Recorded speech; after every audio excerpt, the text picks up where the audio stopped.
I think you should leave your hand. Yeah, welcome to out the Old Bailey, where the verdict for Thomas Mair trial has just been announced. He's been found guilty, but there's a lot of anomalies with this trial. Now, Helen and Nick have attended the trial over the last week, and there's some very interesting... Yes. What do you think? Well, the evidence is quite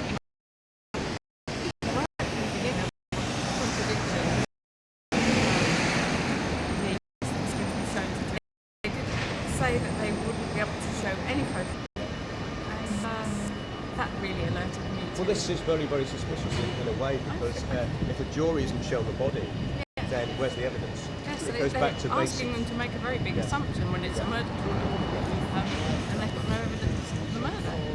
Exactly. So, Nick, what were your impressions? That's in a way the starting point. This whole thing's like a conjuring trick, where you think you've seen a brutal murder, and the whole country mourns. The entire thing is prejudged by the media before the trial even begins. Okay, this wicked man who's killed this lovely Labour minister, and the whole thing is prejudged.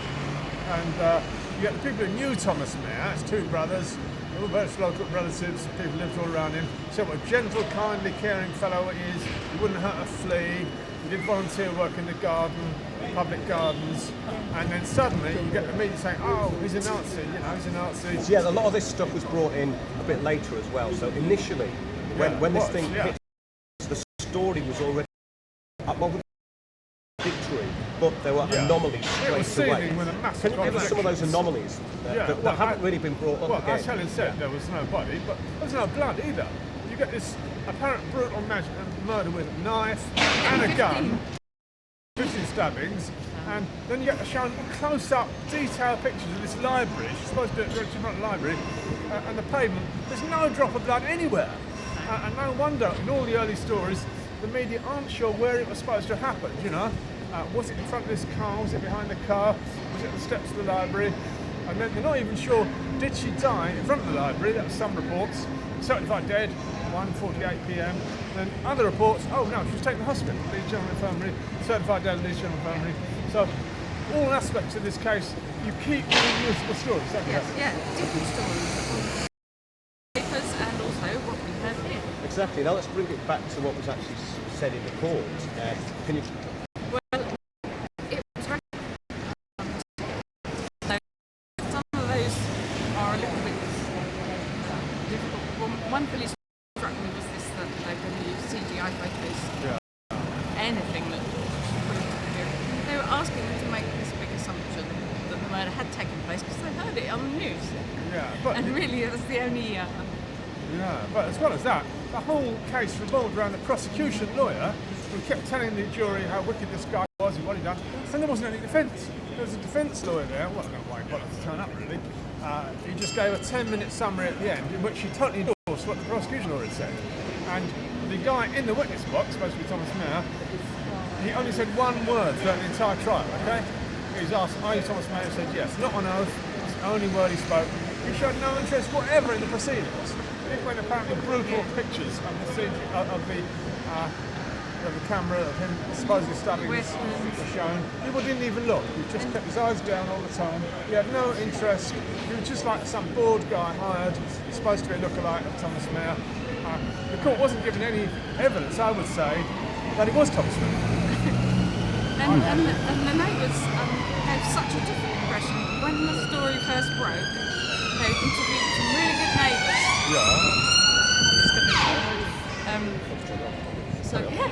Some really good neighbours who really said that his character was good. He was somebody who was kind to everyone. He used to cut their grass once a month, give them gardening advice, and he also had given a kind of what I consider to be very good advice about drugs. People for depression, people would be better off to do their gardening and that sort of thing. So background of it is very strange. Who totally defended his character, and not only a mixed race brother, but he also gave classes to Muslims teaching them English. So what kind of guy is this to suddenly say, oh, he's a white supremacist Nazi? It makes no sense at all. Absolutely none. No. And I did actually wonder whether perhaps he had done some things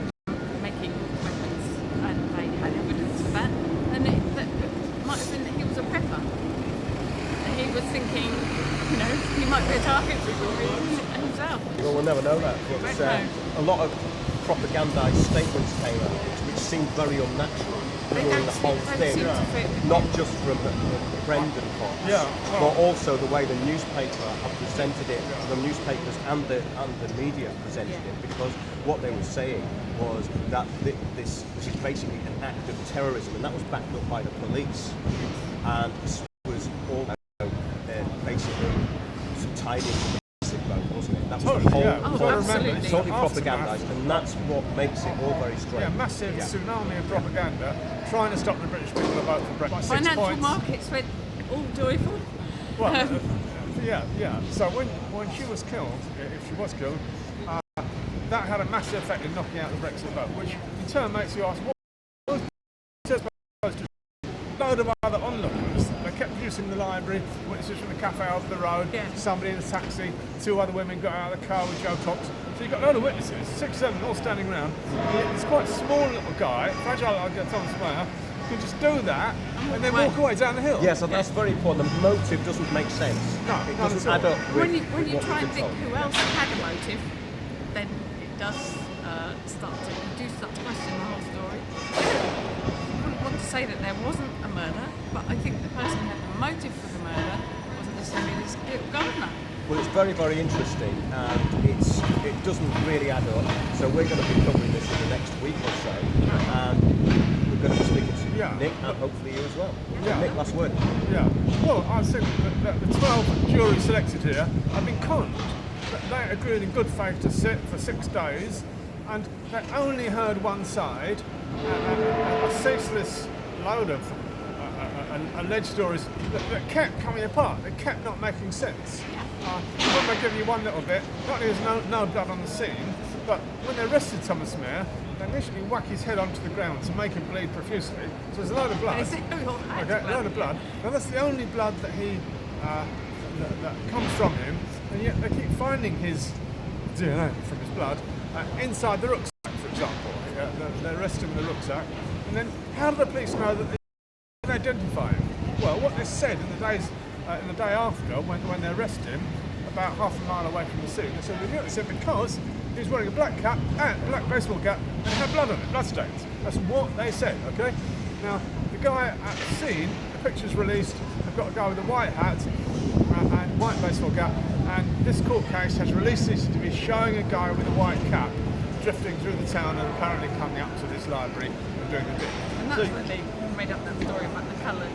It seems made up, the story about having the 2 hats on. Yeah, it's very, very he's wearing 2 hats and took one of them off. I mean, this is getting a totally daft narrative, and I don't think the public should believe it at all. Well, the CCTV still, they didn't show footage, just a still where the cat. Yeah.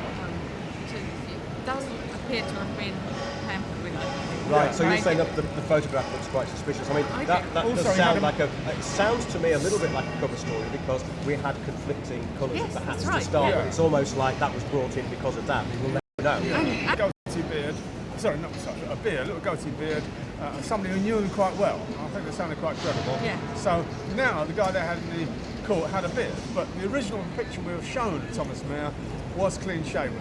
There was no hint of it. But the CCTV still of the attacker just got quite a different kind of face, quite a bushy grey beard and a bumpy nose. And, that was shown quite and early, he's wearing wasn't it? big sunglasses. I mean, somebody as well known as Tommy Mayer wearing sunglasses wouldn't be a disguise in that time, would it? Not really. They're a way to make yourself stand out. It's only a disguise, somebody posing as him. But a lot of these narratives seem to be constructed. They don't have an air of reality about them, and whether that's due to the way they've been reported or whether there's just these conflicting stories, it's very difficult to tell, really, isn't it? Because there's so many anomalies in it.